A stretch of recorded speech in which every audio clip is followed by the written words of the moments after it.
Hi hello ఎలా ఉన్నారండి అందరూ? నేనైతే చాలా బాగున్నాను. మీరు కూడా చాలా బాగుండాలని మనస్ఫూర్తిగా కోరుకుంటున్నాను. Welcome to our channel friends. ఇవాల్టి రెసిపీ వచ్చేసి చిక్కుడుగాయ ఫ్రై అండి. చిక్కుడుగాయలో హైయెస్ట్ ప్రోటీన్ కంటెంట్ ఉంటుంది, అలాగే ఇది రిచ్ ఇన్ ఫైబర్ కూడా. ప్రాసెస్లోకి వెళ్ళిపోతే ఇప్పుడు కుక్కర్ పెట్టుకొని మనము 2 టేబుల్ స్పూన్స్ ఆయిల్ వేయాలండి. ఒక చిన్న ఆనియన్ కట్ చేసుకొని అది ట్రాన్స్పరెంట్గా అయ్యే వరకు ఫ్రై చేయాలి. ముందుగానే మనం వలిచి పెట్టుకొని కడిగి పెట్టుకున్న చిక్కుడుగాయ ముక్కల్ని ఇందులో వేసేయాలండి. వేసి ఫ్రై చేయాలి. కొంచెం ఎక్కువసేపే ఫ్రై చేయాలండి. ఫ్రై చేస్తేనే ఫ్రై చాలా టేస్టీగా ఉంటుంది. సాల్ట్, పసుపు వేసేసి ఒకసారి ఇలా కలిపేసుకొని నేను ఆయిల్లో ఒక 5 మినిట్స్ ఫ్రై చేశానండి. మూత పెట్టాను. మూత పెడితే ఏంటంటే మనకి తొందరగా మగ్గుతుందని కొంచెంసేపు మూత పెట్టాను. ఒక 5 మినిట్స్ అలాగా సిమ్లో పెట్టి ఫ్రై చేస్తే ఇదిగో ఇలా అయిందండి.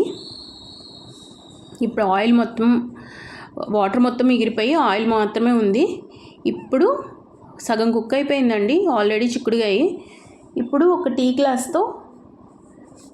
గ్లాస్ వాటర్ పోసాను. అంతే, ఎక్కువ పోయొద్దండి.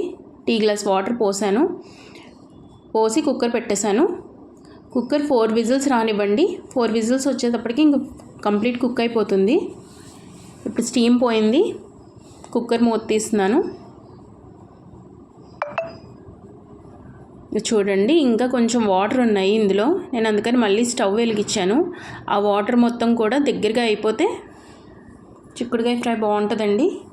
కారం వేసాను. 1.5 టేబుల్ స్పూన్ కారం వేసి అది మొత్తం దగ్గరగా వాటర్ మొత్తం ఎగిరిపోయే వరకు దగ్గరగా చేశాను కర్రీ.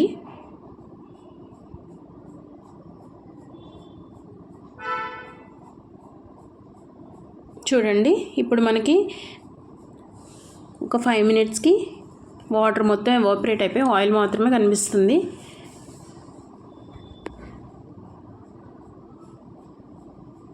చూడండి, ఇంత దగ్గరగా చేశాను. అంతేనండి, మన యమ్మీ చిక్కుడుగాయ ఫ్రై రెడీ. పిల్లలు కూడా చాలా ఇష్టంగా తింటారు. Please like, share and subscribe to my channel friends. Thank you.